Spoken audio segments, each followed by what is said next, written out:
Hace apenas un minuto, en las profundidades del Atlántico Norte, la península islandesa de Reykjanes cobró vida de una forma que ha dejado sin palabras a los geólogos. Una región que se creía geotérmicamente estable acaba de producir una erupción que desafía los límites de la teoría volcánica. Durante décadas, el área fue monitoreada por su modesta actividad fisural, pequeños recordatorios del lento alejamiento de las placas del Atlántico Medio. Pero lo ocurrido cerca de Grindavik está reescribiendo todo lo que creíamos saber sobre cómo respiran y se fracturan los continentes. Testigos describen un rugido que se sintió menos como un trueno y más como si la tierra misma se desgarrara. En segundos, una columna incandescente rompió el cielo invernal, expulsando un material que nadie pudo identificar de inmediato. Las primeras imágenes muestran una sustancia brillante, de aspecto metálico y luz interna, muy diferente de la típica lava o el basalto vítreo. Los científicos confirmaron que el material expulsado contiene estructuras cristalinas jamás vistas en lava natural, formaciones que solo deberían existir bajo presiones y temperaturas cercanas al núcleo externo del planeta. Las mediciones iniciales indican que la columna eruptiva alcanzó los 9 kilómetros en menos de 10 minutos, con temperaturas del suelo superiores a 1500 grados Celsius. Pero las lecturas químicas cuentan una historia aún más extraña. Rastros de tungsteno, rutenio e iridio, metales normalmente confinados en las zonas más profundas del manto. De ser cierto, Islandia podría haberse convertido en una ventana geológica única hacia el motor interno del planeta. Al amanecer, los satélites de la Agencia Espacial Europea registraban anomalías magnéticas alrededor del sitio eruptivo. Campos que normalmente permanecen estables fluctuaban violentamente, lo que sugiere que el evento liberó no solo calor, sino también energía electromagnética. Las redes eléctricas parpadearon, los drones perdieron contacto GPS y los vuelos fueron desviados cientos de kilómetros. El aire, incluso horas después, seguía brillando débilmente, como si la atmósfera hubiese absorbido parte de la energía de la erupción. En laboratorios de Reykjavik a Ginebra, equipos analizan las muestras recién traídas por helicóptero de emergencia. Un geoquímico describió los resultados como una ofensa a la tabla periódica. El material no se comporta como magma silicatado, conduce la electricidad, refracta la luz de forma inusual y se enfría en patrones fractales más propios de los metales que de las rocas. Si los resultados se confirman, podría tratarse de una nueva clase de compuesto derivado del manto, un puente entre la geología y la física jamás observado. Pero lo que más aterra a los investigadores es el patrón sísmico posterior. Decenas de microterremotos se propagaron en anillos concéntricos que imitan las señales previas a los colapsos vistos en calderas gigantes como Yellowstone o Toba. La corteza bajo Islandia parece flexionarse, doblándose bajo un pulso de presión que migra hacia el oeste. Algunos modelos predicen que, si continúa, la dorsal del Atlántico Medio podría sufrir un fallo en cadena, una reacción en cascada de aperturas de fisuras bajo el lecho oceánico. Para los islandeses, esto es más que una curiosidad científica. Su nación, asentada literalmente sobre dos placas divergentes, ha convivido siempre con el fuego, pero nunca antes el fuego se había sentido tan ajeno. Las calles cercanas a Grindavik permanecen evacuadas, cubiertas por una ceniza metálica que resiste la erosión. Los residentes describen un zumbido extraño por las noches, una vibración que atraviesa el concreto y los huesos por igual. La pregunta que ahora atormenta a los científicos no es qué tan alta llegó la erupción, sino desde qué profundidad vino. Si el material fundido proveniente del núcleo puede atravesar la corteza, se derrumba el modelo fundamental de la estructura interna terrestre. ¿Podría ser esta la primera señal de que las corrientes de convección del manto se están acelerando o incluso desestabilizando? En la Oficina Meteorológica de Islandia, un investigador murmuró lo que nadie se atrevía a decir. No es solo una erupción, es una señal. El laboratorio quedó en silencio tras el cierre de emergencia. Una luz roja bañaba los pasillos mientras los sistemas de ventilación rugían, sellando cada puerta y conducto. Dentro de la cámara 3B, el objeto latía débilmente, como un corazón atrapado en cristal. Los científicos se agolpaban tras la barrera de observación, sin saber si lo que presenciaban era química, radiación o algo completamente distinto. Las lecturas de contención se negaban a estabilizarse. Los sensores térmicos seguían aumentando, superando los 1200 grados Celsius, aunque las paredes de la cámara no mostraban signos de fusión. Ese fue el primer indicio anómalo. El segundo fue aún peor. Comenta y dale like si sientes que el silencio del Etna es la calma antes de la próxima gran erupción. Exactamente a las 8:26, una leve vibración recorrió el suelo del laboratorio. Demasiado rítmica para ser maquinaria, demasiado localizada para ser un sismo. La cámara de contención respondió emitiendo un zumbido de baja frecuencia que interfería con los equipos electrónicos cercanos. Las pantallas parpadeaban, las luces del techo se atenuaron. Una de las investigadoras, la doctora Lenz, observó patrones formándose en el vapor, estructuras hexagonales que giraban y se descomponían casi como si reaccionaran a la observación. Alguien susurró: «Se está autoorganizando». El centro de mando exigió un informe de estado. «La firma térmica sigue aumentando», respondió una voz.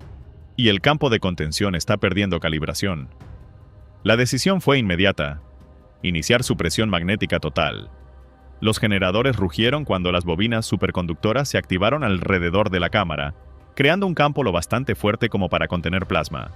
El zumbido se redujo, por un instante. Luego ocurrió lo inesperado.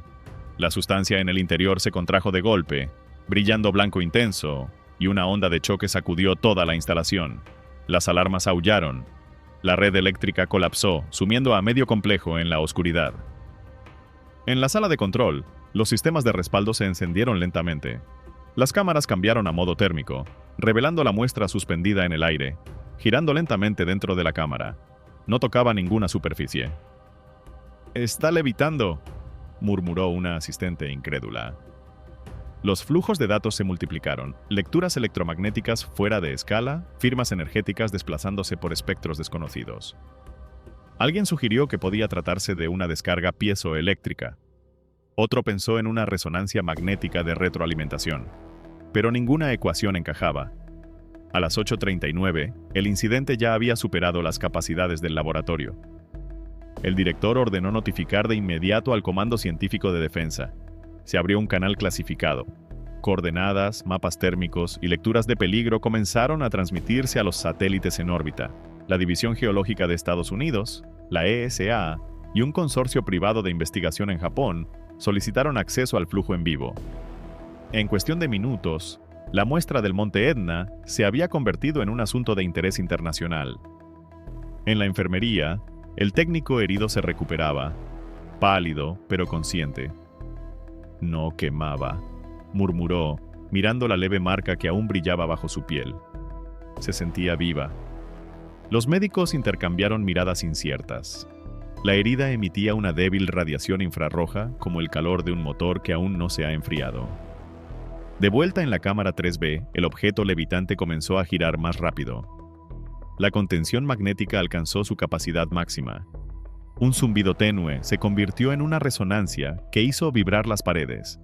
Por un breve instante, el vapor formó una esfera perfecta de luz, y luego implosionó, dejando solo silencio y un ligero olor metálico en el aire. Los instrumentos marcaban masa cero dentro de la cámara. La muestra había desaparecido. En toda la instalación, los monitores se apagaron.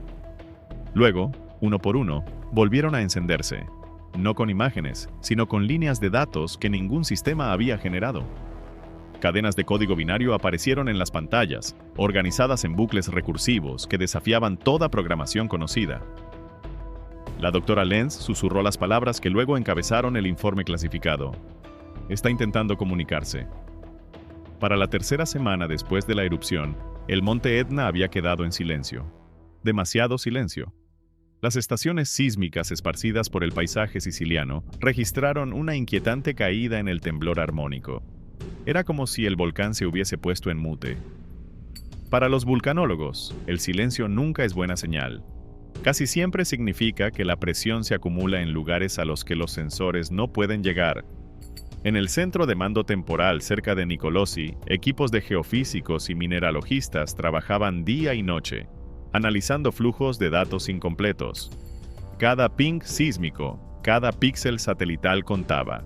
Comenta y dale like si crees que la Tierra aún guarda secretos que ni la ciencia puede explicar. La muestra recuperada del respiradero del Etna, aún guardada bajo triple contención sellada, ya no era tratada como una curiosidad mineral, sino como una posible anomalía biosintética. Su superficie emitía leves oscilaciones electromagnéticas, medibles pero imposibles de clasificar.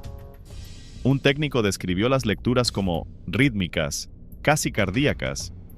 Las teorías se dividieron rápidamente. Algunos hablaron de resonancia piezoeléctrica por deformación cristalina. Otros insinuaron algo más radical, un comportamiento autoorganizado en matrices de silicato. Fuera lo que fuese, no era inerte. Las sondas remotas enterradas cerca del cráter sureste comenzaron a reportar algo aún más extraño. Pérdidas totales de señal en instrumentos completamente funcionales. No ruidos, sino vacíos absolutos.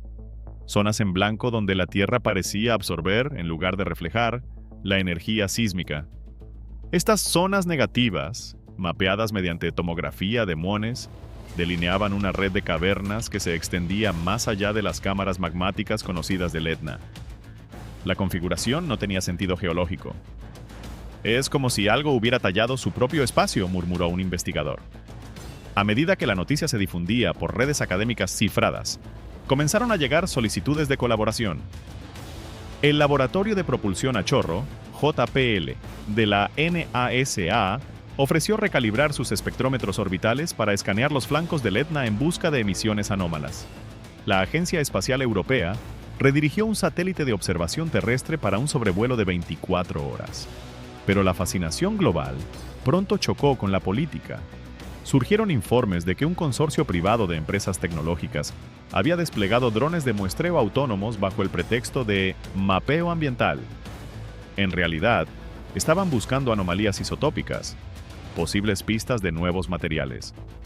La revelación desató una tormenta pública. ONG ambientalistas condenaron la explotación de un sitio protegido.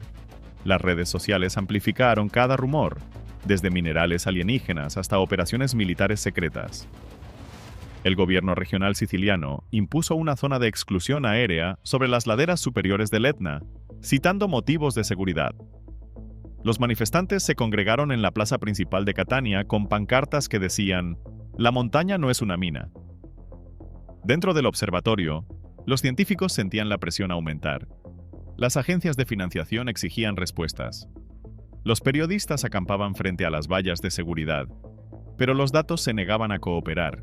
Instrumentos que habían funcionado perfectamente durante años comenzaron a fallar uno tras otro, saturados por una interferencia electromagnética cuyo origen nadie podía determinar. Cuando un dron de cámara logró capturar fugazmente una luminiscencia azul que emanaba de una fisura durante la noche, la transmisión se cortó segundos después. A fines de marzo, la Coalición Internacional de Investigación publicó una declaración conjunta preliminar.